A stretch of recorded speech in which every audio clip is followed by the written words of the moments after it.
Alrighty, so let me talk a little bit about what we did today. As you can see, we're still burning. Burning. Oh my gosh, so much burning.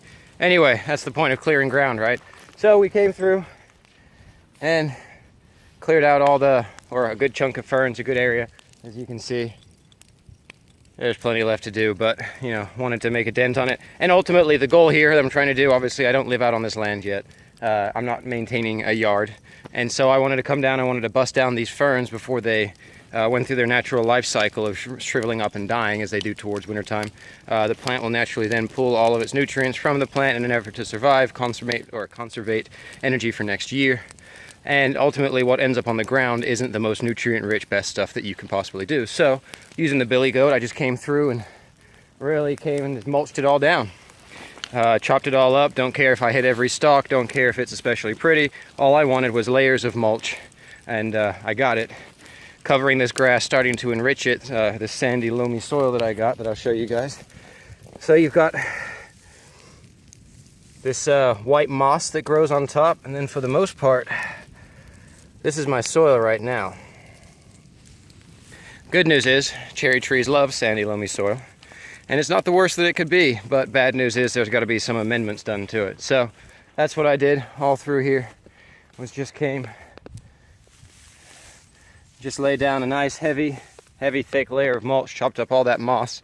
I think I've got wild blueberries growing through here, so as you saw from the other time lapse, that's this area right here, and that just turned into, well, inches of good broken down mulch that will break down even further into compost, start enriching the soil.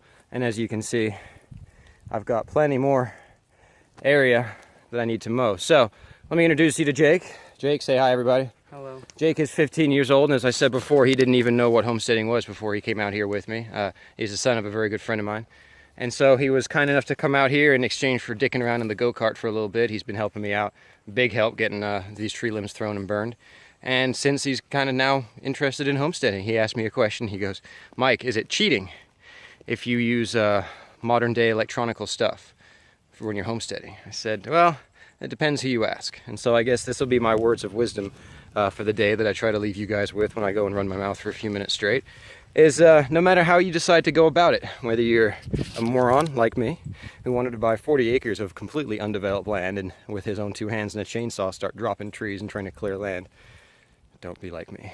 Or you buy a fully functioning farm that's already got pasteurized land, a barn, animals, the space for it, whatever, a house, and you move in and just start doing it your own way, fully connected to the grid, whether you're using a 2017 John Deere with all the bells and whistles or a 1950 Ford 8N, 9N, something like that that doesn't even have power steering. In the end, guys, you're homesteading. Like I said before, it doesn't matter whether you're living in an apartment complex and you start composting, you start a worm farm. If you're out here on massive amounts of land like I am doing it this way, or if you're up and running, it's there's no cheating. There's no hard way, there's no easy way to do it. There's harder ways and there's easier ways. There's smarter ways, that's for sure. That's for sure. But no, don't let anyone ever tell you if you're genuinely making an effort to homestead, don't let someone tell you that you're doing it wrong, that you're cheating, because in the end, it's your journey to travel. Who cares?